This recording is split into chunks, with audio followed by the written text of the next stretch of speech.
অশ্বত্থামা পঞ্চপাণ্ডবকে হত্যা করতে গিয়েছিলেন, ভুল করে কি করলেন না দ্রৌপদীর 5টা ছেলের মাথা কেটে নিয়ে চলে এলেন। দ্রৌপদীর 5টা ছেলে ঘুমোচ্ছিল, ভুল করে তাদের মাথাগুলো কেটে নিয়ে চলে এসেছে। যখন দ্রৌপদী জানতে পারলেন যে আমার 5টা ছেলে মারা গেছে, একজন মা কিভাবে কাঁদবে আপনারা বুঝতেই পারছেন। একটা নয়, দুটো নয়, 5টা ছেলেকে খুন করেছে যিনি, সেই মা দ্রৌপদী পুত্র বিরহে কাঁদছে।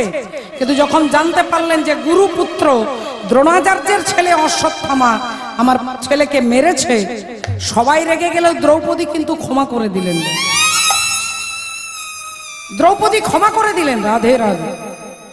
অর্জুনকে বললেন, স্বামী আপনি গুরুপুত্রকে হত্যা করতে পারেন না, একজন ব্রাহ্মণকে বধ করা পাপ, মহাপাপ, আপনি মারবেন না। আমার 5টা ছেলে মারা গেছে, যে দুঃখ, যে ব্যথা, যে যন্ত্রণা আমি অনুভব করছি, একজন মায়ের মনে যে কি ব্যথা, কি দুঃখ, আমি চাই না যে দ্রোণাচার্যের স্ত্রী আমারই মতো কাঁদুক। ক্ষমা করে দিলেন। কত বড় হৃদয় মা দ্রৌপদী। কিন্তু বাবা ঠাকুর অপরাধী কাকে বলে জানেন? বলে যিনি অন্যায় করে যদি কারোর মনে না হয় যে আমি অন্যায় করিনি, অন্যায় করেছি। অনেকে আছে পাপ করে কিন্তু মনে করে নিজে নিজে যে আমি খুব বড় পাপ করলাম। যিনি নিজে বুঝতে পারে আমি পাপ করেছি তাকে অপরাধী বলে না, কিন্তু পাপ করেও যার মনের মধ্যে বিন্দু মাত্র অনুভব হয় না যে আমি মহাপাপ করেছি, তাকে বলে অপরাধী।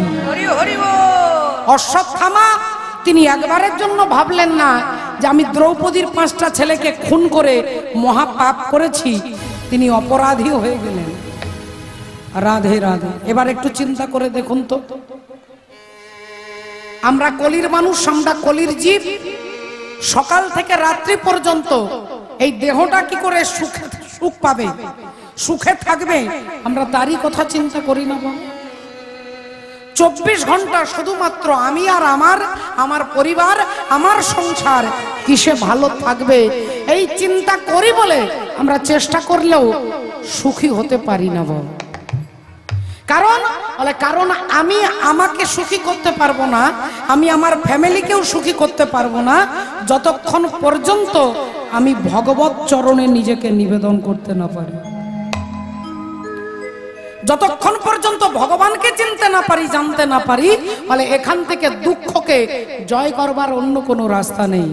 শ্রদ্ধেয় বাবা ঠাকুর, ভক্তিমতী মায়েরা, একটু চিন্তা করলে আমরা বুঝতে পারবো যে ভগবান এলেন 3টে কারণের জন্য। বাবা আপনারা সকলে জানেন, পরিত্রাণায় সাধুনাম বিনাশায় চ দুষ্কৃতম ধর্ম সংস্থাপনার্থায় সম্ভবামি যুগে যুগে। তাহলে সাধুদের পরিত্রাণ করতে, দুষ্টের দমন করতে এবং ধর্মকে প্রতিষ্ঠা করতে যদি ভগবান বললেন সম্ভবামি যুগে যুগে, বারবার আমাকে আসতে হয়, বারবার আসতে হয়। রাধে রাধে। এবার একটু চিন্তা করলে আমরা বুঝতে পারবো, আমরা জানতে পারবো যে যে সাধুদের পরিত্রাণ করতে, দুষ্টের দমন করতে ভগবান আসেন, আপনি ভগবানকে না ডাকলে কিন্তু তিনি আসবেন না। বাবা আপনি যতক্ষণ তাকে না ডাকবেন ততক্ষণ আপনার হাজারো দুঃখ দেখলে ভগবান আসবেন। আর ভগবানের একটা নীতি, একটা সংবিধান আছে। দ্রৌপদীকে যখন রাজসভায় চুলের মুঠি ধরে টানতে টানতে নিয়ে এসেছেন দুঃশাসন, দুঃশাসন চুলের মুঠি ধরে টানতে টানতে এনেছেন, দ্রৌপদী ছুটে গেলেন দ্রোণাচার্যের কাছে, আপনি আমাকে বাঁচান। দ্রোণাচার্য মাথা নিচু করে নিলেন। ছুটে গেলেন ভীষ্মদেবের কাছে, আপনি আমাকে বাঁচান, আপনি তো বিরাট বড় বীর, মহান, আপনি আমাকে বাঁচাতে পারবেন না? আমি একজন কুলবধূ, কুলকামিনী, আমাকে এই রাজসভায় দাঁড় করিয়ে বিবস্ত্র করা হবে, আপনি আমাকে রক্ষা করবেন না? ভীষ্মদেব মাথা নিচু করে নিলেন।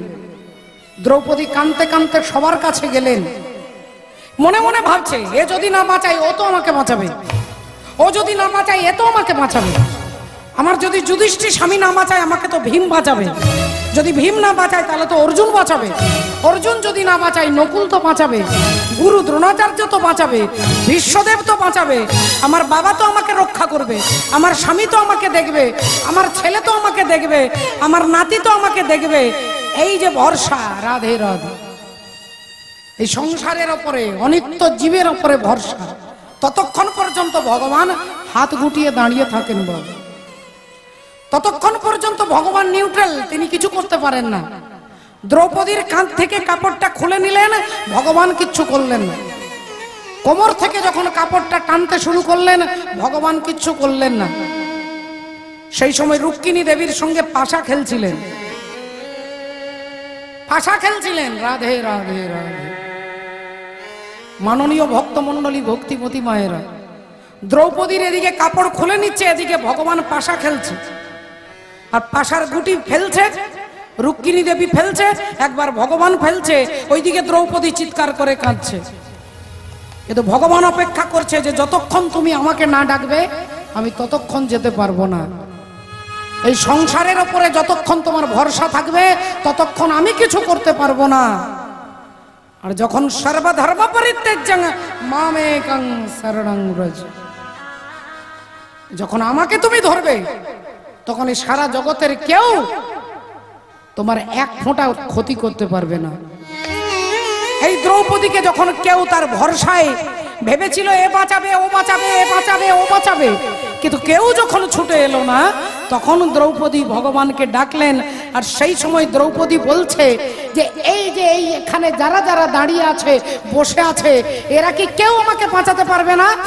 সেই সময় ভগবান পাশার গুটিটা ফেলছে আর চিৎকার করছে, নয় নয় নয়। রুক্মিণী দেবী ভাবলেন নয় পড়েছে, গুটিতে নয় পড়েছে, আর ভগবান বুঝিয়ে দিচ্ছে এ জগৎ সংসারে কেউ তোমার নয়, এ সংসারে কেউ তোমার নয়। এই নয়টাকে যদি কেউ জেনে ফেলে, রাধে রাধে, যদি নয়কে কেউ জানতে পেরে গেছে বাবা, তাকে আর 10-এ জানার দরকার হবে না, নয়।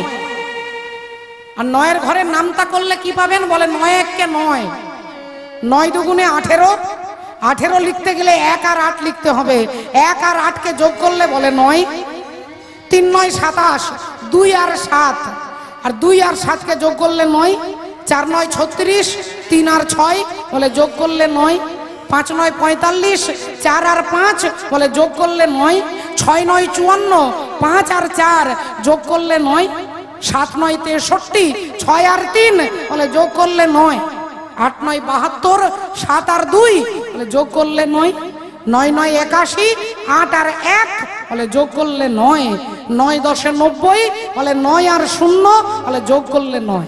হরি হরি বল, হরি বল। এই 9টাকে যিনি জেনে ফেলেন তাহলে তিনি ওপরের দিকে যেতে পারবে। আপনি 8-এর ঘরের নামটা করে দেখুন, বলে একটা একটা করে কমে যাবে।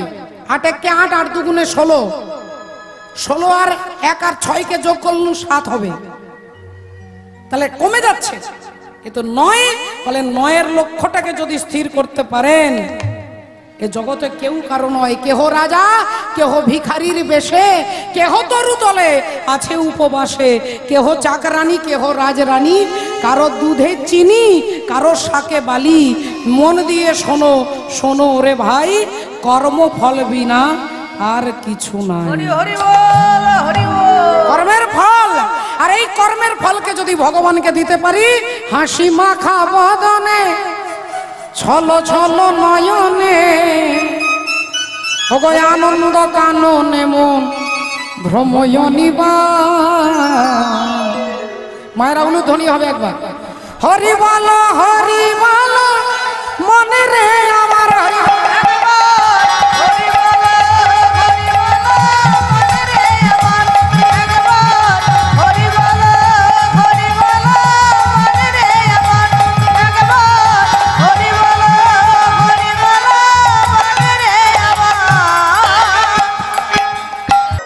জয় নিতাই, জয় রাধে। শ্রদ্ধেয় বাবা ঠাকুর, ভক্তিমতী মায়েরা, এখন বৃন্দাবনে এসে সারা বৃন্দাবন ভালো করে দর্শন করে ঘুরতে ঘুরতে এলেন কোথায় না, গোপালের মন্দিরে বাবা। গোপালের মন্দির। সেই গোপালের মন্দিরের তখন নাম ছিল কিন্তু গোপালের মন্দির, সাক্ষী গোপাল নাম পরে হলো। তাই গোপালের মন্দিরে এসে গোপালকে দর্শন করে সবাই আনন্দে অভিভূত হয়ে গেলেন। সকলে আনন্দ পেতে লাগলেন যে কত ভাগ্য করলে তবে তীর্থ দর্শন হয়, যেখানে গেলে সমস্ত পাপ থেকে আমার তারণ হয়ে যায় তাকে বলে তীর্থ। পাপ তাপ থেকে যেখানে গেলে তারণ পাওয়া যায় তাকে বলে তীর্থ। সেই তীর্থ দর্শন করে সবাই আনন্দে অভিভূত হয়ে উঠলেন। আর মনে মনে সবাই ওই মদন গোসাইকে বলতে লাগলেন, এই ছেলেটা যদি না থাকতো তাহলে তো আমরা তীর্থ করতে পারতামই না। এই ছেলেটা যদি না থাকতো আমরা তীর্থ করতে পারতাম না। এই ছেলেটার জন্যই তীর্থ হলো। আমাদের কখন কাঁধে ব্যাগ নিতে হবে, কখন কাঁধে তুলতে হবে, কখন জল খেতে দিতে হবে, কে অসুস্থ হয়ে যাচ্ছে, কার পা টিপে দিতে হচ্ছে, কাউকে কাপড় পরিয়ে দিতে হচ্ছে, এত কষ্ট করে দায়িত্ব করে মদন যদি আমাদের না নিয়ে আসতো তাহলে আর আমাদের তীর্থ দর্শন হতো না। সবাই মনে মনে আশীর্বাদ করতে লাগলেন। কিন্তু বাবা ঠাকুর ভগবানের পরীক্ষা বলুন আর প্রাকৃতিক কারণে বলুন, ওই মদন গোসাই রাধে রাধে তিনি দেখতে পেলেন যে মাধব মিশ্র একটা রোগে আক্রান্ত হয়ে গেছে। এখন যেমন এখনো পর্যন্ত করোনার কাল চলছে, করোনা যেমন ভয়ঙ্কর রূপ আপনারা দেখেছেন, যে আত্মীয়ের সঙ্গে সম্পর্ক নেই, দরজা জানালা বন্ধ। তখনকার দিনে এই রোগটা ছিল ভয়ঙ্কর, অতি মহামারী, যাকে ডায়রিয়া রোগ বলে বাবা। সেই ডায়রিয়া রোগ হয়ে গেল কার? নাম বড় ঠাকুর, যিনি বয়সে বৃদ্ধ, মাধব মিশ্র রোগাক্রান্ত হয়ে গেলেন। এবার যখনই রোগটা ধরা পড়লো তখনই আত্মীয় পরিজন বন্ধু বান্ধব যারা ছিল তারা একে একে সবাই লুকিয়ে লুকিয়ে পালাতে লাগলেন। সকলে পালাতে লাগলেন রাধে রাধে। মনে মনে চিন্তা করলেন যে এইভাবে এনার কাছে থাকলে তো এই রোগটা আমাদেরও হয়ে যাবে, তাই এক কাজ করি, এনাকে ছেড়ে নানা অজুহাতে মাধব মিশ্রকে ছেড়ে সবাই পালাতে লাগলেন। ভক্তিমতী মায়েরা হরি বল হরে কৃষ্ণ, এটা আর না পড়ালেও চলবে, পড়ানোর দরকার নেই আর।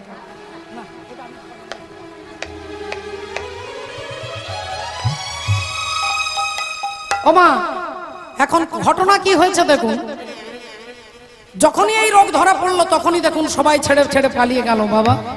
এটাই হচ্ছে জগতের নিয়ম, এটাই জগতের নিয়ম। এই সংসার মায়ার সংসার, মায়া যতক্ষণ আছে ততক্ষণ আমি আমার আমার আমার আমার বলবো, আর আমার আমার করতে করতে হরি বলো হয়ে যেতে পারি। কিন্তু আমারটা তোমার কখন হবে বলে যখন সাধু কৃপা করবে। বল মায়া আমাদেরকে ধরেছে। মায়া আর ভগবানের মধ্যে পার্থক্য কি? বলে মায়ার ইশারাতে আমরা নাচি, তাই যার ইশারায় আমরা নাচ করি তাকে বলে মায়া, আর ভগবানের ইশারাতে মায়া নৃত্য করে বাবু।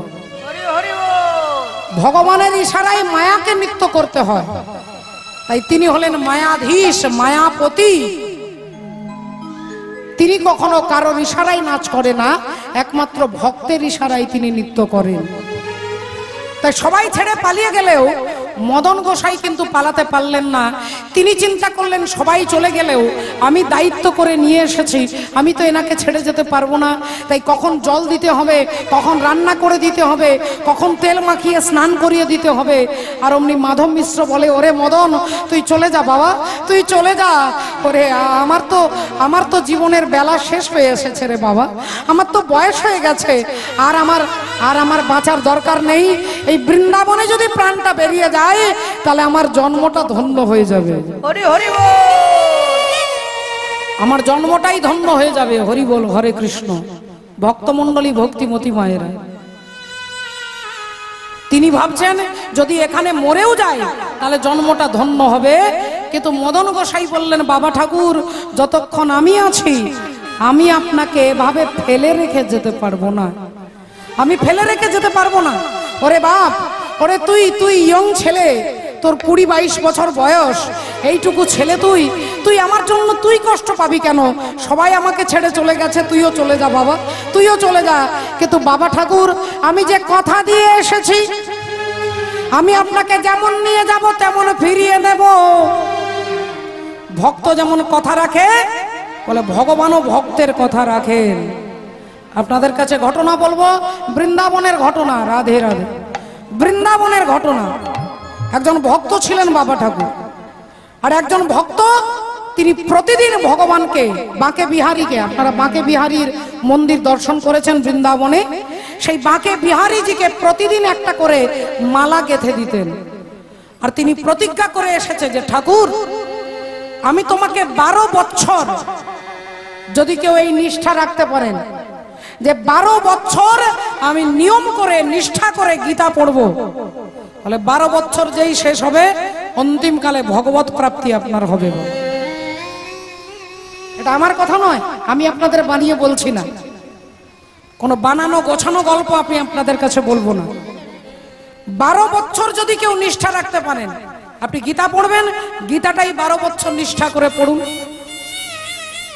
বলে ভগবান আপনাকে কৃপা করতে বাধ্য হবে। আমি বলছি না, স্বয়ং ভগবান বলছেন, মহাভারতে ভীষ্মদেবকে বলছেন, মহাভারতে ভীষ্মদেবকে বলছেন যে নিষ্ঠাটা যদি কেউ রাখতে পারেন, আপনি 12 বছর নামমালা জপ করুন, যে আমি নামমালা 12 বছর একদিনও বন্ধ করা যাবে না, নিষ্ঠা করে করুন, বলে ভগবান আপনাকে কৃপা না করে থাকতে পারবে না। আপনি 12 বছর ভগবানের জন্য প্রতিদিন চরণে ফুল তুলসী দেন, বলে ভগবান আপনাকে যখনই 12 বছর কমপ্লিট হবে তিনি কৃপা না করে থাকতে পারবেন না। এই কথা শুনতে পেয়েছে সেই ভক্ত, তাই তিনিও চ্যালেঞ্জ করে নিয়েছে বাঁকে বিহারীজির মন্দিরে যে প্রতিদিন আমি তোমাকে মালা গেঁথে দিয়ে যাব, প্রতিদিন তোমার চরণে মালা অর্পণ করব, কিন্তু 12 বছর যখন হয়ে যাবে তখন কিন্তু আমি আসবো না, আমার কাছে তোমাকে যেতে হবে, আমার কাছে তোমাকে যেতে হবে। কারণ আমি স্বয়ং শুনেছি, আমি গীতা, আমি মহাভারতে ভগবানের মুখ থেকে শুনেছি। তাই দয়া করে রাধে রাধে ও বাবা, প্রতিদিন একটা করে মালা বাঁকে বিহারীর মন্দিরে পূজারীর হাতে দেন, আর পূজারী বাঁকে বিহারীকে পরিয়ে দেন, আর গুনে গুনে আসে, দেখো ঠাকুর 1 মাস হলো, এখনো বাকি আছে 11 বছর, 11 বছর 11 মাস। প্রতিদিন প্রতিদিন গুনে গুনে রাখে। 1 বছর হলো, 2 বছর হলো, 10 বছর হলো, 11 বছর হয়ে গেল, 11 বছর 10 মাস, 11 বছর 11 মাস, ঠিক 12 বছর কমপ্লিট হবে। বাঁকে বিহারীর মন্দিরে দাঁড়িয়ে বলছে, ঠাকুর 12 বছর আমি তোমাকে নিষ্ঠা করে,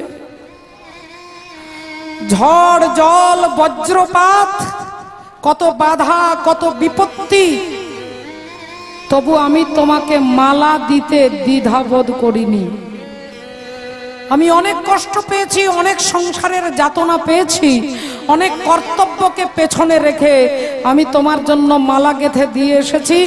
আজকে 12 বছর পূর্ণ হলো, কালকে কিন্তু আমি আসবো না, আমার কাছে কিন্তু তোমাকে যেতে হবে, আমার কাছে কিন্তু তোমাকে যেতে হবে। এই কারণে কুরুক্ষেত্রের মাঠে ভগবান ভীষ্মদেবকে দর্শন দিতে বাধ্য হয়েছিলেন, কারণ ভীষ্মদেবের একটা নিষ্ঠা ছিল যে আমি যতদিন বাঁচবো তোমার ভজন করব, কিন্তু যেদিন আমি অথর্ব হয়ে যাব, যেদিন আমি যেতে পারবো না, সেদিন আমার কাছে কিন্তু তোমাকে আসতে হবে, আমার কাছে তোমাকে আসতে হবে। আজকে যারা যারা কীর্তন শুনতে আসছেন, পায়ে ক্ষমতা আছে, শরীরের ক্ষমতা আছে, অনেকে কষ্ট করেও এসেছেন, দুঃখ পাবেন না বাবা। এই চৈতালি চট্টরাজের ক্ষমতা নেই, সামান্য 2 টাকার কীর্তনিয়া, আমার মধ্যে না আছে নিষ্ঠা, না আছে ভজন, না আছে সাধন। তাই আমি আপনাদেরকে ভগবত দর্শন করাতে না পারলেও ভগবানের জন্য যারা যারা এখানে এসেছেন, যেদিন ওই শরীর আপনার সঙ্গ দিতে পারবে না, যেদিন পা আপনার চলবে না, যেদিন হাত আপনার কাজ করবে না, সেদিন আপনার ঘরে গিয়ে ভগবান আপনাকে দর্শন দিয়ে আসবে। এই বিশ্বাসটা রাখতে হবে বাবা। ভক্তির পথের প্রথম সিঁড়িটাই হচ্ছে বিশ্বাস। সীতা দেবীকে যখন রাবণ রাজা তুলে নিয়ে যাচ্ছে, রথের উপরে তুলে নিয়ে রথ আকাশ পথে উড়তে উড়তে যাচ্ছে, সেদিন এসে বাধা দিয়েছিলেন জটায়ু। আর জটায়ু এসে বীরভাবে পরাক্রম করে রাবণের সঙ্গে যুদ্ধ করেছিলেন। দুরাচারী রাবণ কি করলেন? ধারালো তলোয়ার দিয়ে জটায়ুর ডানাটা কেটে দিয়েছে। আর যখনই ডানাটা কেটে দিয়েছে তখনই জটায়ু মাটিতে পড়ে গেছে। একটা ডানা কাটা হয়ে গেছে, ঝরঝর করে রক্ত পড়ছে। অসহ্য ব্যথায় যন্ত্রণায় জটায়ু মাথা নিচু করে তিনি আপন মনে রাম রাম রাম রাম বলছেন। আর এদিকে ভগবান রামচন্দ্র লক্ষণকে নিয়ে সীতা দেবীকে খুঁজতে বেরিয়েছে। সারা রাস্তা ঘুরতে ঘুরতে ঘুরতে হঠাৎ এমন সময় লক্ষণ দেখাচ্ছে, দাদা কে যেন তোমার নাম বলছে, রাম রাম রাম রাম বলছে। রামচন্দ্র দেখতে পেলেন একটা বিরাট বড় পাখি, রক্তে সারা দেহটা ভিজে গেছে, চারিদিকে রক্ত গড়িয়ে গড়িয়ে পড়ছে। আর সেই আহত পাখি রাম রাম বলছে। ছুটে এসেছে রামচন্দ্র, পিঠে হাত বুলিয়ে বলছে, কে আপনি? আপনি আমাকে বলুন আপনার কি হয়েছে, আপনি কে? জটায়ু পাখি চোখটা বন্ধ করে মাথাটা নিচু করে বলছে, আপনি চলে যান। আপনি কে আমি জানি না, আপনি চলে যান। আমাকে আমার ব্যথাই থাকতে দিন, কারণ আমার জীবনে সময় নেই, আমি মরে যাব। তাই মরবার আগে আমি রাম রাম বলতে চাই, তাই আমি বলবো রাম রাম রাম। আপনি এখান থেকে চলে যান, আমাকে বিরক্ত করবেন না, আমি মৃত্যুর কালে রাম বলে রামকে পেতে চাই। ভগবান রামচন্দ্র পাখিটাকে কোলের উপরে তুলে নিয়ে বলছে, এত দুঃখে এত যন্ত্রণায় আপনি বলছেন রাম রাম রাম, কিন্তু আপনি জানেন না আমি কে। আমি সেই রাম, আর আমি রাম হয়ে আপনাকে করছি প্রণাম। আমি রাম হয়ে তোমাকে প্রণাম করছি। হরি বল। লক্ষণ বললেন যে রাবণের সঙ্গে যুদ্ধ না করলে তোমার ডানাটা কাটা যেত না। তুমি তো জানো রাবণ বিরাট বড় বীর, যুদ্ধ করতে গেলে কেন? তুমি তো পালিয়ে যেতে পারতে, তাহলে তোমার ডানা কাটা পড়তো না। জটায়ু পাখি বলেছিলেন লক্ষণ ঠাকুরকে যে যতক্ষণ আমার ডানা আছে ততক্ষণ এই ডানা দিয়ে আমি ধর্মের কাজ করেছি, আমার যতক্ষণ পা আছে এই পা দিয়ে আমি যেখানে যেখানে ভাগবত হয়েছে, কীর্তন হচ্ছে, আমি এই পা দিয়ে হাঁটতে হাঁটতে গেছি। আমার শরীর ভালো আছে, আমার ইন্দ্রিয় সুস্থ আছে, আমি ততদিন তোমার হরিনাম শুনেছি। যেদিন আমি কানে শুনতে পাবো না, যেদিন চোখে দেখতে পাবো না, যেদিন পা আমার সঙ্গে চলবে না, যেদিন হাতের ক্ষমতা থাকবে না, যেদিন এই দেহটা বিকল হয়ে যাবে, সেদিন আপনাকে ভগবানের কাছে আসতে হবে না, বলে ভগবান আপনার দরজায় গিয়ে দাঁড়াবে। তাই ডানাটা যতক্ষণ ছিল ততক্ষণ আমি ধর্মের কাজ করেছি। তাই আজ মূর্তিমন্ত ভগবান রাম আমার কাছে এসেছেন। বাবু সেই ভক্ত বললেন, আজকে 12 বছর শেষ হয়ে গেল, আমি তোমাকে অনেক কষ্টে, অনেক দুঃখে, অনেক যাতনাতেও তোমাকে মালা পরাতে কিন্তু আমি ছাড়িনি ঠাকুর। তাই এবার কিন্তু 12 বছর হয়ে গেল, আর আমি আসবো না, এবার আমার কাছে তোমাকে যেতে হবে বলে দিয়ে ভক্ত বেরিয়ে গেলেন। জানে যে আমি তো আসবো না। পরের দিন সকালবেলায় অনেক রকমের রান্না করেছেন, লুচি করেছেন, পিঠে করেছেন, অন্ন করেছেন, পরমান্ন করেছেন, অনেক রকমের মিষ্টি মিষ্টান্ন দিয়েছেন, সব সাজিয়ে গুছিয়ে রেখেছেন। জানে ভগবান আসবে, ভগবান তার মিথ্যে বলবে না। সকাল থেকে দুপুর হয়ে গেল, ভগবান এলেন না। দুপুর থেকে দেখতে দেখতে একটু একটু করে বিকেল হতে যায়, কিন্তু ভগবান এলেন না। আর ভগবানের আসার রাস্তা সময় যখন পেরিয়ে যাচ্ছে, তখন সেই ভক্ত বলছে, ঠাকুর তাহলে কি আমি মিথ্যে? শাস্ত্র যা বলেছে সব মিথ্যে। আমি 12 বছর তোমাকে বিশ্বাসের সাথে মালা পরালাম, তাহলে এটা সবই যদি মিথ্যে হয়, তাহলে আর আমি তোমার বৃন্দাবনে থাকবো না,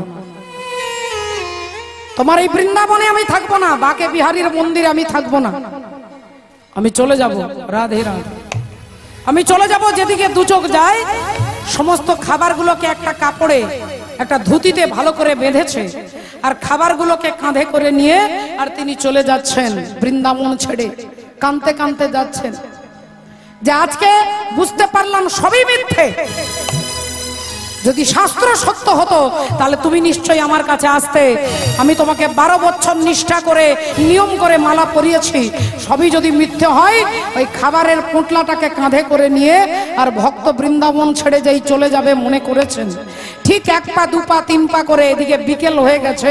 হঠাৎ দেখতে পেলেন যে কতগুলো রাখাল বালক হাজার হাজার গরু নিয়ে আসছে গরু চড়াতে, আর চিৎকার করছে গরুগুলোকে, হ্যাট হ্যাট হ্যাট যা যা যা যা হাট যা যা। এখন একজন রাখাল বালক বলে উঠলেন, এই যে বাবাজি, এই যে বাবাজি একটু সরে দাঁড়ান, গরুগুলো পেরিয়ে যাক তারপরে আপনি যাবেন। ইনি বললেন, না আমাকে আগে যেতে দাও। না, আপনি আগে যেতে পারবেন না, লক্ষ লক্ষ গরু তো, তা আপনি একটু দাঁড়িয়ে যান, নইলে আঘাত পাবেন, পড়ে যাবেন, আপনি একটু সাইডে দাঁড়িয়ে যান। এখন তিনি কি করেছেন ভাবলেন, তাহলে এরা পেরিয়ে যাক তারপরেই যাব। আর যেই তিনি একটু পাশের দিকে দাঁড়িয়েছে, অমনি ভগবান রাখাল বালক সেজে ওই ভক্তকে বলছেন, কি ব্যাপার? হ্যাঁ গো, বলি তুমি কোথায় যাবে? না, যেদিকে আমার 2 চোখ যায় সেদিকে যাবো। মানে রেগে রেগে এত কথা বলছে কেন? হ্যাঁ গো, আমার না খুব খিদে পেয়েছে। তা খিদে পেয়েছে তো আমি কি করব? না, বলছিলাম সারাদিন গরু চড়াতে গিয়েছি তো, সকালবেলায় বেরিয়েছি, তাই বিকেল হয়ে গেছে। আজকে না আমার মা আমাকে খাবার দিতে ভুলে গেছে, বড্ড খিদে পেয়েছে, একটু খেতে দাও না গো। ভক্ত মনে মনে চিন্তা করলেন যে 12 বছর পরে কৃষ্ণ তো এলোই না, তা আমি তো খাবারগুলো নিয়ে যাচ্ছিলাম, তা বেচারা যখন খিদে পেয়েছে তখন ঠিক আছে। বলেন, ঠিক আছে, তুমি এক কাজ করো, তুমি এখানে মাটিতে বসো। মাটিতে বসেছেন, ধুতিটা ভালো করে পেতে এক একটা খাবার ভগবানের হাতে দিচ্ছেন। আর ভগবান আনন্দে সেবা করছেন, ভগবান আনন্দে সেবা করছেন। ভক্ত চিনতে পারছেন না, আনন্দে সেবা করছেন আর বলছেন খুব ভালো লেগেছে। তা বলি, হ্যাঁ গো, তোমার মুখটা এত শুকনো লাগছে, তুমি বুঝি কিছু খাওনি? তখন তিনি রেগে রেগে বলছেন, না আমি আর খাবো না, এই বৃন্দাবনে আমি আর খাবো না। বলে, কেন? না, সে কথা তুমি বুঝবে না, সে কথা তুমি বুঝবে না, তুমি খাও তো বাপু, তাড়াতাড়ি আমাকে যেতে হবে। ভগবান এখন সেবা করে বলছে, আচ্ছা আমি আপনার খাবারগুলো খাচ্ছি, আপনি কিছু যদি না খান তাহলে তো আমার মনে কষ্ট হবে। বললেন, তোমার কষ্ট হবে তাতে আমি কি করব? আমিও তো প্রতিজ্ঞা করেছি, আমি প্রতিজ্ঞা করেছি এই বৃন্দাবনে আমি কিছু খাবো না। কেন খাবেন না? বলে, আমি প্রতিজ্ঞা করেছি যে যতক্ষণ কৃষ্ণ এসে আমাকে না খাওয়াবে ততক্ষণ আমি খাবো না। বললেন, বাবা আপনি এত বড় চ্যালেঞ্জ করে বসে আছেন যে কৃষ্ণ আপনাকে খাওয়াবে তবে আপনি খাবেন? বলে, হ্যাঁ। আর যদি কৃষ্ণ না খাওয়ায়? বলে, তাহলে মরে গেলেও খাবো না, মরে গেলেও খাবো না।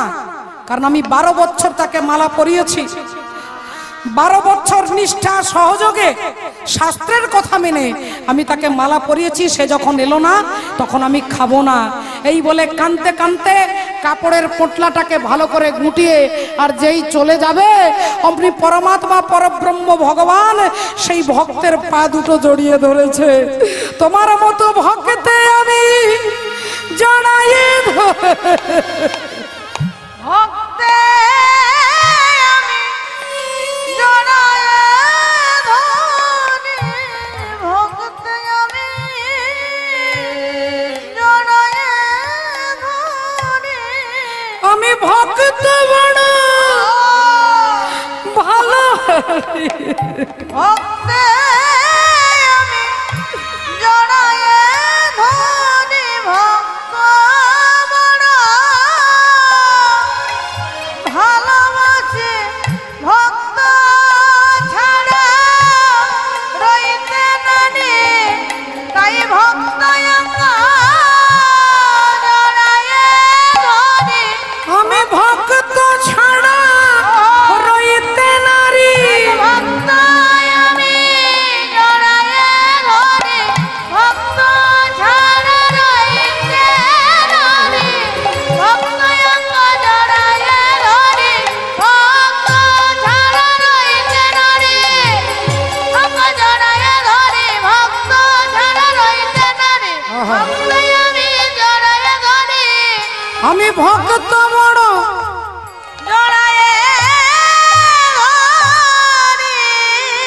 ভগবান অমনি চরণ দুটো জড়িয়ে ধরে বললেন, হে ভক্ত, 12 বছর তুমি যাকে মালা পরিয়েছ আমি সেই বাঁকে বিহারী।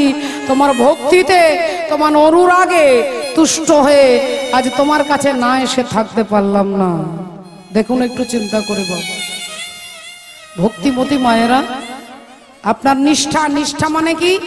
নিষ্ঠা মানে আপনি যেটা করবেন বলে চ্যালেঞ্জ করেছিলেন, চ্যালেঞ্জটা হচ্ছে নিষ্ঠা। স্নান করা, ফুল তোলা, মালা গাঁথা, হরি বল, আপনি যদি নিষ্ঠা করে করেন যে করবই, তাহলে ভগবান তিনি তার কথা রাখতে বাধ্য হন বাবা। তাহলে আসুন আজকে সেই ভক্ত মদন গোসাই বললেন, বাবা ঠাকুর আপনাকে ছেড়ে সবাই যেতে পারে, কিন্তু আমি ছেড়ে যেতে পারবো না। কেন? কারণ আমাকে ধর্ম বলেছে, আমি আপনাকে দায়িত্ব করে নিয়ে এসেছি। দায়িত্ব করে যতক্ষণ বাড়ি পৌঁছে না দেব ততক্ষণ আমার কর্তব্য শেষ হবে না। আর প্রতিদিন গিরিধারীর কাছে, গোপালের কাছে কেঁদে কেঁদে বলে, ঠাকুর তুমি আমার বাবা ঠাকুরকে ভালো করে দাও, তুমি আমার বাবা ঠাকুরকে ভালো করে দাও।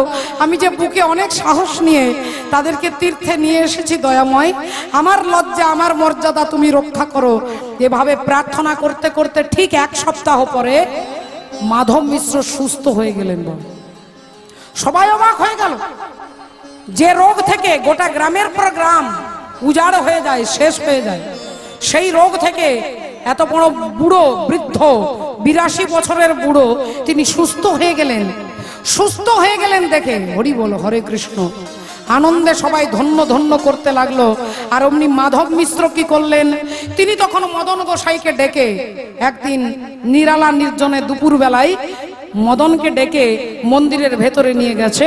দরজাটা বন্ধ করে বলছে, বাবা মদন, তুই আমার অনেক সাহায্য করেছিস বাবা, আমাকে তীর্থে এনেছিস, কখনো আমাকে কাঁধে নিয়েছিস, কখনো আমাকে স্নান করিয়েছিস, কখনো আমার জন্য রান্না করে সেবা করিয়েছিস। তুই যে এত সাহায্য করেছিস, আমি তোকে আজকে একটা জিনিস দিতে চাই। তা মদন হচ্ছে সহজ সরল, তিনি বললেন, বলুন বাবা ঠাকুর, আপনি আমাকে কি দেবেন? বললেন, আমার মেয়ে পূর্ণিমার সঙ্গে, অনেকে বলে তার নাম পূর্ণিমা, অনেকে বলে তার নাম হচ্ছে সুমতি, তাই আমার মেয়ের সঙ্গে তোর আমি বিবাহ দিতে চাই। আমি আমার মেয়ের সঙ্গে তোকে বিবাহ দিতে চাই। এ কথা যেই শুনেছেন, মদন সঙ্গে সঙ্গে বলে উঠলেন, বাবা ঠাকুর আপনি বুঝতে পারছেন না, আপনি ভুল করছেন, আপনি আবেগে বলে ফেলেছেন। যেহেতু আমি আপনাকে ভালোবেসেছি, আপনার সেবা করেছি, আপনি তার জন্য খুশি হয়ে আপনার মেয়েকে আমার সঙ্গে বিয়ে দেবেন না, আপনি আবেগে বলে ফেলেছেন। আপনি ভগবানের কাছে ক্ষমা চেয়ে নিয়ে আপনার বাক্যটাকে ফিরিয়ে নেন। সঙ্গে সঙ্গে মাধব মিশ্র বলে উঠলেন যে, আমি যে প্রতিজ্ঞা করেছি, আমি আমার মেয়েকে তোর সঙ্গে বিবাহ দেব দেব দেব। কৃতজ্ঞতা হয় মোর, না কইলে সম্মান। কৃতজ্ঞতা হয় মোর, না কইলে সম্মান। কৃতজ্ঞতা হয় মোর, না কইলে সম্মান। কৃতজ্ঞতা হয় মোর, না কইলে সম্মান। কৃতজ্ঞতা হয় মোর, না কইলে সম্মান। তাই তব কন্যা তোমারে করিব আমি দান। তব কন্যা তোমারে করিব আমি দান। তব কন্যা তোমারে করিব আমি দান। তাই আমি কথা দিয়েছি, আমি আমার মেয়েকে তোর সঙ্গে বিয়ে দেব। কিন্তু বাবা ঠাকুর, আমি যে দরিদ্র ভিখারি, আমি আপনার মতো কুলীন নই, আমি আপনার মতো নিষ্ঠাবান নই, আমি আপনার মতো ধনী ব্যক্তি নই। আপনার মেয়ে সোনার চামচ মুখে দিয়ে জন্মগ্রহণ করেছে, আর আপনার মেয়েকে আপনি আমার সঙ্গে বিয়ে দেবেন? কি বলছেন বাবা ঠাকুর? আমি দেখুন, আমি আপনাকে আবার বলছি, আমি কিচ্ছু মনে করব না, আপনি দয়া করে কথাটা ফিরিয়ে নেন। বাবা ঠাকুর বললেন, আমি তো বলেছি আমি আমার মেয়েকে তোর সঙ্গে বিয়ে দেব দেব দেব। বললেন, তাহলে কথা দিলেন কিন্তু ভগবানের কাছে আপনি কথা দিয়েছেন? বলেন, হ্যাঁ কথা দিলাম। তাহলে এই কথা কিন্তু সত্য সত্য সত্য। কিছুদিন পরে এইবার সবাইকে নিয়ে আবার তীর্থ থেকে বাড়ি ফিরে এলেন বাবা। রাধে রাধে। বাড়ি ফিরে এলেন। আজ নগরের পথে রথ বাড়াইয়া দিল, নগরের পথে রথ বাড়াইয়া দিল, রথ বাড়াইয়া দিল। তীর্থ ভ্রমণ করি ফিরিয়া আসিল, তীর্থ ভ্রমণ করি ফিরিয়া আসিল, তীর্থ ভ্রমণ করি ফিরিয়া আসিল। গ্রামের লোক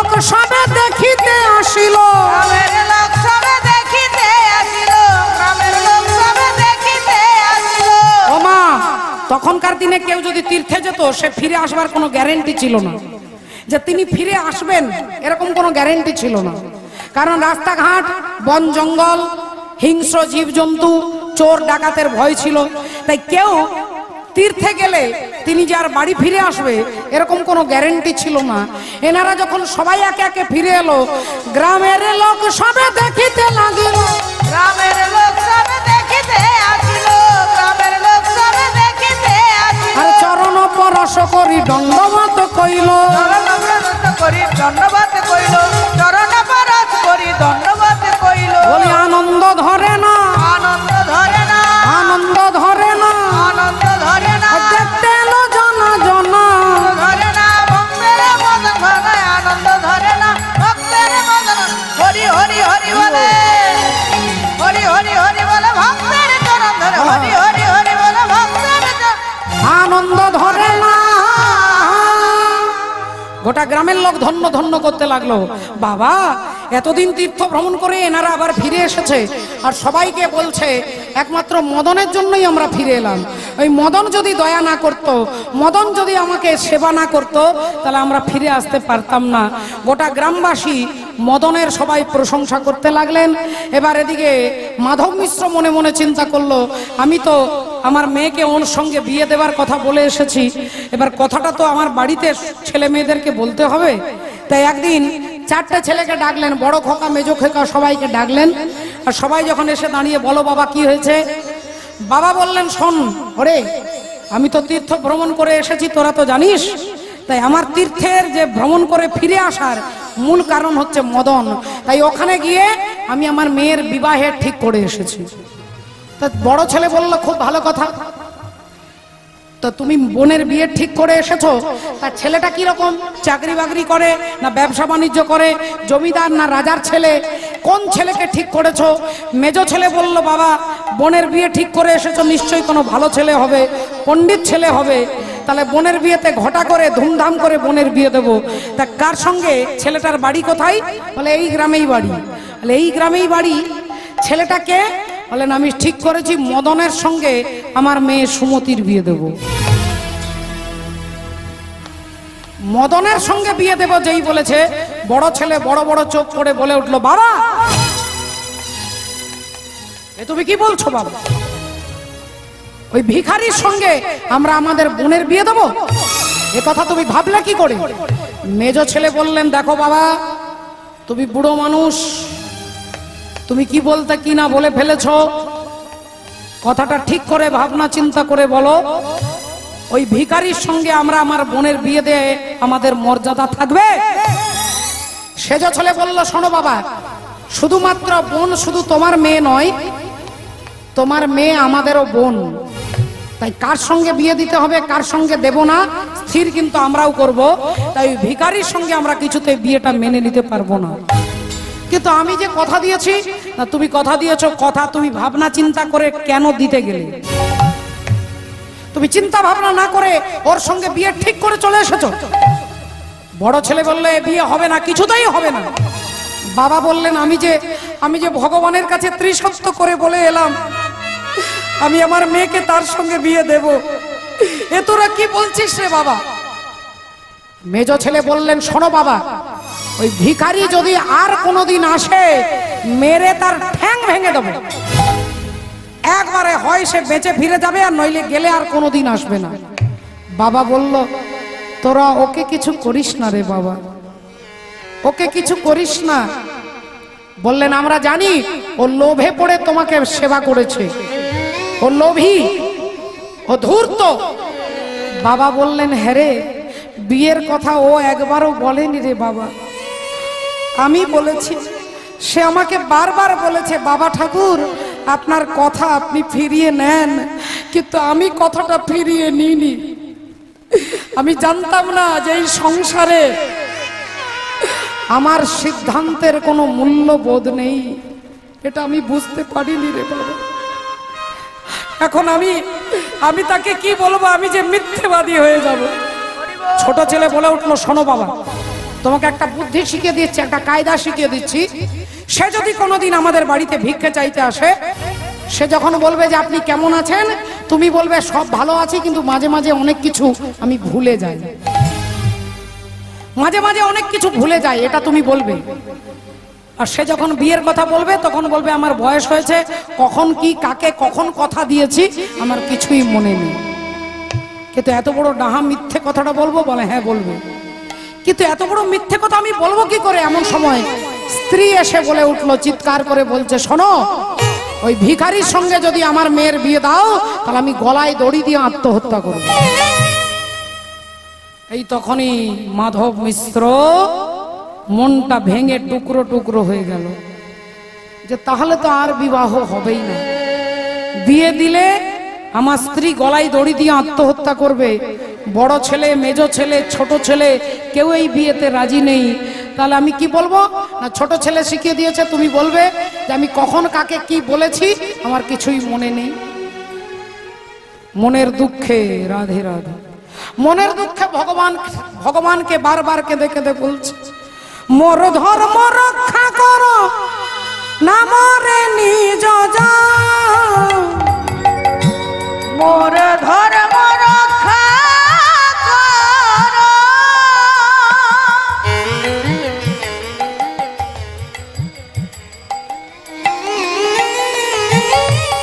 না মরে নিজ জান, মোর ধর্ম রক্ষা করো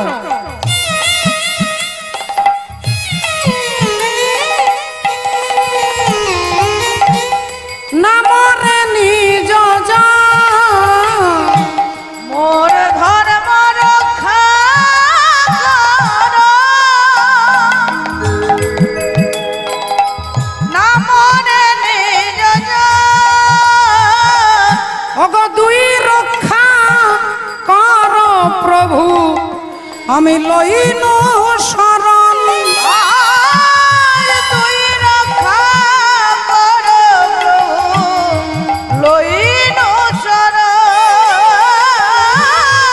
তুই রক্ষা করো প্রভু লইন শরণ। আমরা যার কথা শুনবো, যার কথা জানবো, আপনারা সকলে দেখেছেন লিস্টের মধ্যে, যেখানে ভগবান শ্রী অনাদির আদি পরব্রহ্ম ভগবান ভক্তের জন্য, ভক্তের মর্যাদা রক্ষা করতে, ভক্তের মনোবল সবল করবার জন্য, ভক্ত যাতে দুর্বল না হয়ে যায়, ভক্তের যাতে অবিশ্বাস না হয়, তার জন্য ভগবান ভক্তের হয়ে সাক্ষী দেবেন। সাক্ষী তিনি দেবেন, ভগবানের নামই হয়ে গেল সাক্ষী গোপাল। তা কার জন্য সাক্ষী দেবেন, কেন সাক্ষী দেবেন, কার হয়ে ভগবান সাক্ষী দেন, আমরা তার তথ্য জানবো। একবার সবাই মিলে বলবো, নিতাই গৌর প্রেমানন্দে হরি হরি।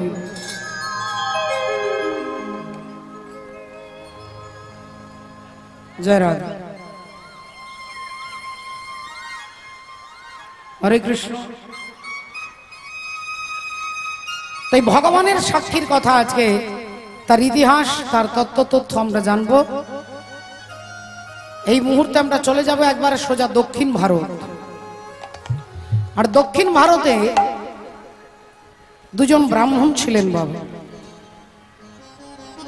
দুজন ব্রাহ্মণ, একজনের নাম মাধব মিশ্র, একজন হলেন মদন গোসাই। মাধব মিশ্র আর মদন গোসাই অদ্বৈত বিলাস গ্রন্থে এই দুজনের নাম বলছেন। চৈতন্য চরিতামৃতে আছে বড় বিপ্র আর ছোট বিপ্র।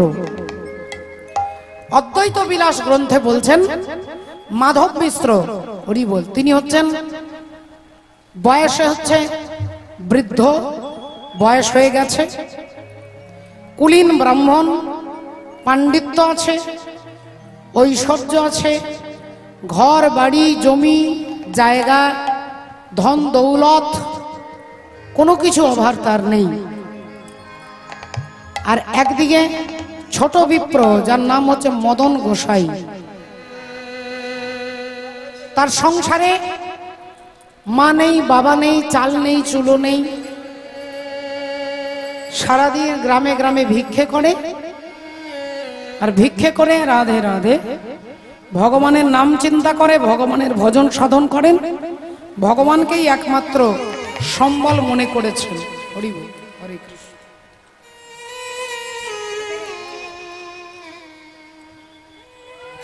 হরি বল, হরে কৃষ্ণ।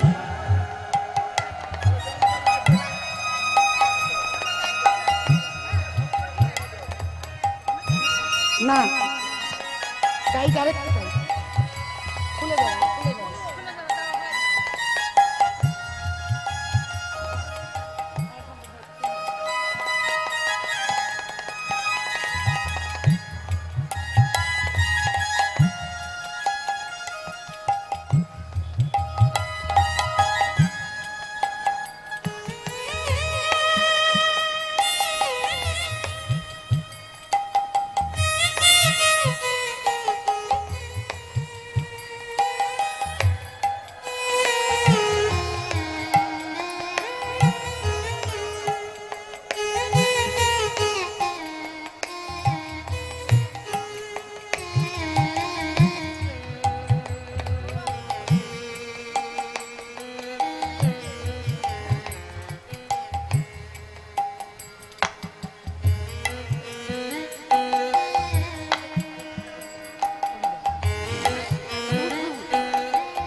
হরি বল, হরে কৃষ্ণ।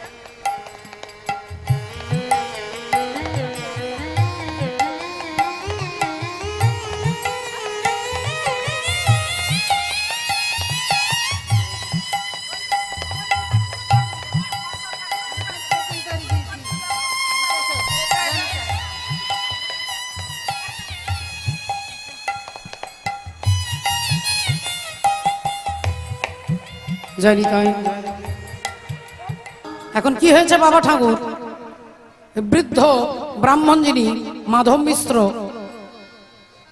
তার দরজায় একদিন মদন এসেছেন ভিক্ষা চাইতে। তা মদন গোসাই ভিক্ষা চাইতে এসে বলছেন, বাবা ঠাকুর ভালো আছেন তো? অমনি বাবা ঠাকুর বলে উঠলেন, হ্যাঁ রে বাবা, এমনি তো সবই ভালো আছি, কিন্তু আমার মনের মধ্যে একটা দুঃখ রয়ে গেছে।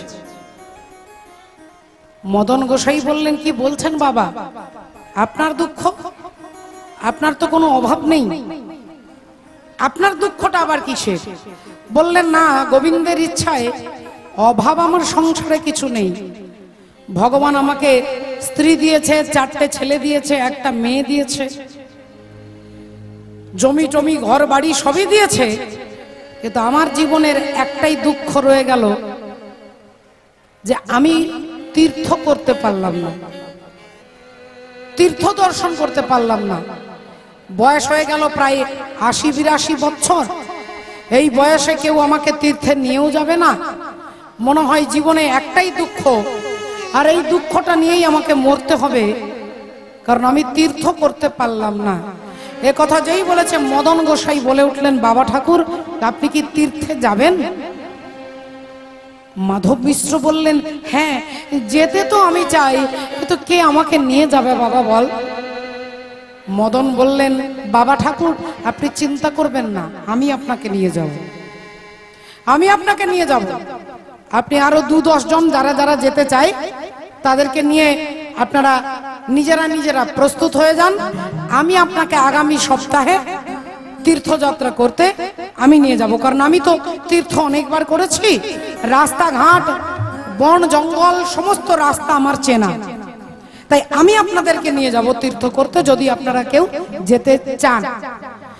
মাধব মিশ্র সঙ্গে সঙ্গে আনন্দে বলে উঠলো, বাবা তাহলে আমার সঙ্গে আর যারা যারা যারা যেতে চাই আমি সবাইকে বলে রাখবো, আগামী সপ্তাহে মঙ্গলবার দিন আমরা বেরিয়ে পড়বো তীর্থযাত্রা করতে। গ্রামের আর 2-5 জন, 10 জন, 15 জন সবাই মিলে আজকে তীর্থে যাবে। তাই মদন গোসাইকে সঙ্গে নিয়ে সব তীর্থ করতে বেরিয়ে পড়েছেন। ঘর থেকে যে যার খাবার, যে যার কাপড় টাপড় যা কিছু কাপড়ের পোঁটলাতে বেঁধে আর সব যাচ্ছেন তীর্থ করতে। মহাজন কলম দিচ্ছে, ওগো বিদ্যানগরে ছিল দুই তো ব্রাহ্মণ, আজ বিদ্যানগরে ছিল দুই তো ব্রাহ্মণ, বিদ্যানগরে ছিল দুই তো ব্রাহ্মণ। তীর্থযাত্রা করিবারে করে নগমন, তীর্থযাত্রা করিবারে করে লোকমন, তীর্থযাত্রা করিবারে করে লোকমন। এখন বাবা ঠাকুর ভক্তিমতী মায়েরা দেখুন, যে ঘটনাটা আপনারা শুনছেন এখানে মুরুটিয়ায় জগন্নাথ মন্দিরে বসে যে সাক্ষী গোপালের কথা শুনছেন, এই সাক্ষী গোপালের কথা কারা শুনছেন? না স্বয়ং মহাপ্রভু শুনছেন। কার মুখ থেকে শুনছেন? না দাদা নিত্যানন্দের বদন থেকে শুনছেন। দাদা নিতাই চাঁদ বর্ণনা করছেন। আজকে যেমন আপনারা শুনছেন আমার থেকে এই অভাগিনী চৈতালি চট্টরাজের আপনাদের কৃপাতে আপনাদের আশীর্বাদে যেমন আমি বলছি, দাদা নিত্যানন্দ প্রভু বলছেন সমস্ত ভক্তদেরকে যখন 24 বছর বয়সে মহাপ্রভু সন্ন্যাস নিয়ে চলে যাচ্ছেন, রাধে রাধে ভক্তদের সঙ্গে নিয়ে সচিমায়ের আদেশে সচিমা বললেন, নীলাচল নবদ্বীপ দুই ঘর হয়, দুই ঘর আর নীলাচলে যদি রহ মোর তবে বাঞ্ছা পূর্ণ হয়। বাঞ্ছা পূর্ণ। তুই এক কাজ কর বাবা নিমাই, তুই নীলাচলে চলে যা বাবা, নীলাচলে যা, রাধে রাধে। সেই নীলাচলে মহাপ্রভু 18 বছর তিনি সেখানে ভজন করেছেন। আর এই 18 বছরের মধ্যে তিনি যে তীর্থ ভ্রমণ করেছেন, তীর্থযাত্রা, সেই ভক্তদের সঙ্গে নিয়ে তিনি যেতে যেতে কোথায় এলেন? এই বিদ্যান হরি বলে রাধে রাধে উড়িষ্যার কটকে সাক্ষী গোপালের মন্দিরে। আর মন্দির প্রাঙ্গণে মহাপ্রভু, জগদানন্দ, গোবিন্দ ঘোষ সমস্ত ভক্তরা বসে আছেন। হঠাৎ একজন জিজ্ঞাসা করলেন, আচ্ছা প্রভু, এই গোপালের নাম সাক্ষী গোপাল হলো কেন? সাক্ষী গোপাল নামটা হলো কেন? রাধে রাধে। তখন নিত্যানন্দ প্রভু বলছেন, জোরে ভাই নিমাই, আজকে আমি বলবো এই ভগবানের নাম সাক্ষী গোপাল হলো কেন। নীলাচল ধাম যাইব পারুনি, এইটি করুচি দণ্ডবাত।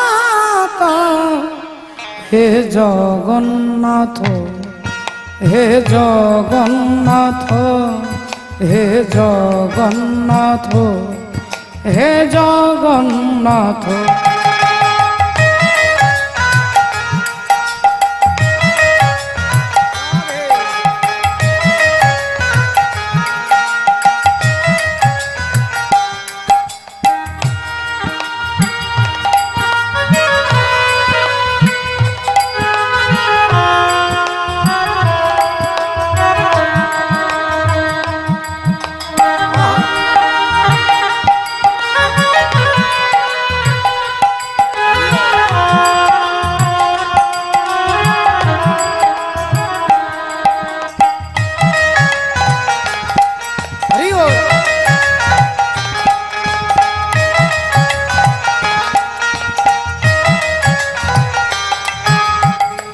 জীবনর বাট ভারী অঙ্কা বঙ্কা, বিচরা বাট ছাতির ছনকা। জীবনর বাট ভারী অঙ্কা বঙ্কা, বিচরা বাট ছাতির ছনকা।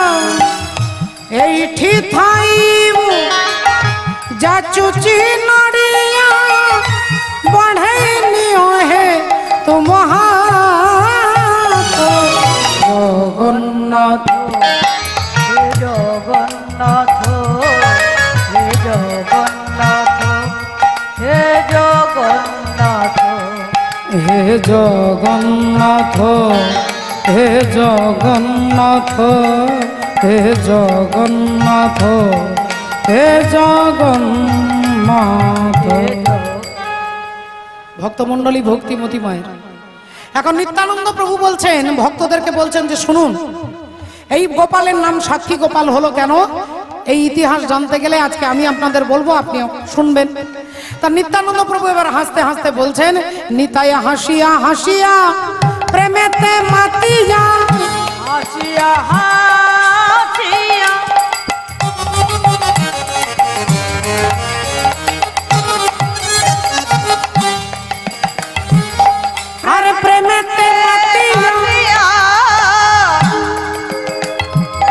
ওগো কহিছে প্রভুর ঠাই হৃদয় হাসিয়া হাসিয়া প্রেমেতে মাতিয়া কহিছে প্রভুর বলিয়ে সাক্ষী গোপাল যে লীলা করিল তুলনা তাহার নাই এ সাক্ষী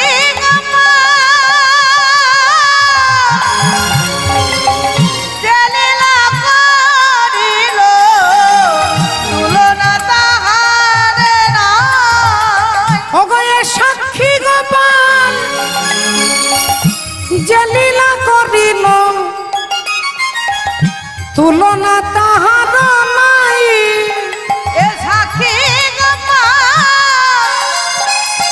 যে লীলা করিল তুলনা তাহার নাই। আমি তার তুলনা কিসে বাগনি কিসে বাগনি তার তুলনা কিসে বাগনি বলি আমার গোপালের গুণখানি তার তুলনা কিসে বাগনি আমার গোরার গুণখানি তার তুলনা কিসে বাগনি। এইবার ঘটনা বলতে গিয়ে বলছে বিদ্যানগর গ্রামে দুজন ব্রাহ্মণ ছিলেন আর তারা আজকে তীর্থ করতে যাচ্ছেন। এবার দেখে রাখুন মা, রাধে রাধে মুখে শুধু বলা নয়, ওই মাধব মিশ্রের তিনি তার নিজের কাপড়ের ব্যাগটা কাঁধে নেবার মতো তার ক্ষমতা নেই, ব্যাগটাও কাঁধে নিয়েছে, বাবা ঠাকুরকে হাতেও ধরেছে, কখনো কাঁধে নিতে হয় কখনো কোলে নিতে হয়, কোনো জঙ্গল পেরোতে গেলে হাতে ধরে নিয়ে যায়, কোনো নদী পেরোতে গেলে তাকে কাঁধে করে পিঠে করে পাহাড় পর্বত ডিঙে হাঁটতে হাঁটতে এলেন কোথায় না তীর্থ করতে। প্রথমেই এলেন গয়াধাম, গয়াধামে এলেন বাবা। গয়াধামে বিষ্ণুর পাদ পদ্ম চিহ্ন দর্শন করে প্রণাম করে মদন গোসাই মনে মনে ভাবলো, হরি বলে রাধে রাধে, যে আমি দায়িত্ব করে নিয়ে এসেছি। এনারা সবাই বয়স্ক মানুষ, কারো 60 বছর বয়স, কারো 70, কারো 75, কারো 82, কারো 80, এরকম বয়স্ক মানুষরা আমার সঙ্গে এসেছে। তাই হে ভগবান বিষ্ণুকে বলছে, প্রভু আমি যেমন দায়িত্ব করে নিয়ে এসেছি আমি তেমন যেমন নিয়ে যেতে পারি তেমন করে নিয়ে যেতে পারি। এখন গয়াধাম দর্শন করেছে, আপনারা অনেকে গয়াধাম গেছেন, গয়া তীর্থে গিয়ে আপনারা অনেকে পিতা মাতার হয়ে পিণ্ডদান করেছেন। সেই গয়া বারাণসী প্রয়াগ ভ্রমণ করিয়ে আর মথুরাতে উপনীত আনন্দিত হয়ে বিভিন্ন জায়গা দর্শন করতে করতে করতে এবার মদন গোসাই একে একে সবাইকে নিয়ে এলেন কোথায় না বৃন্দাবনে নিয়ে এলেন। আর বৃন্দাবনে নিয়ে এলেন, বৃন্দাবনে আপনারা বুঝতেই পারছেন, বৃন্দাবনে সকলে রাধে রাধে বলে, সবাই রাধে রাধে বলছে। আমরাও চিৎকার করে একবার সবাই মিলে বলবো, বলো রাধা রানী কি জয়, বলো রাধা রানী কি জয়, বলো রাধা রানী কি জয়। अरे कारी कमरी वाला मेरा यार है,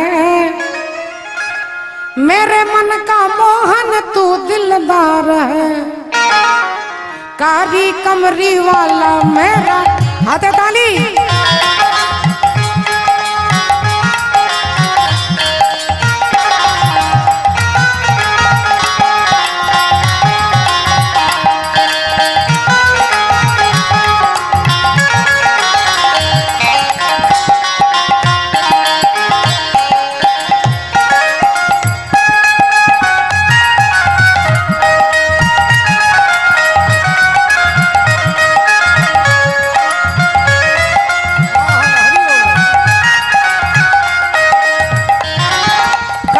कमरी वाला मेरा यार है, मेरे मन का मोहन तू दिलदार है,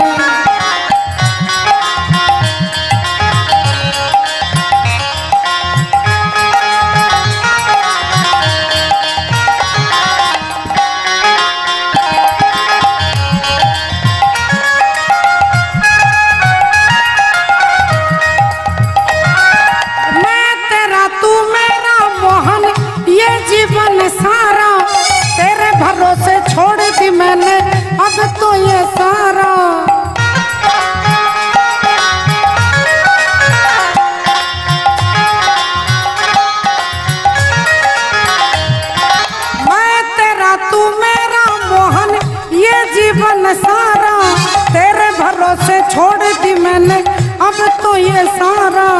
मुश्किल, अरे मुश्किल अब तो जीना है या मरना है, मुश्किल अब तो जीना है या मरना है, मेरे मन का मोहन तू दिलदार है।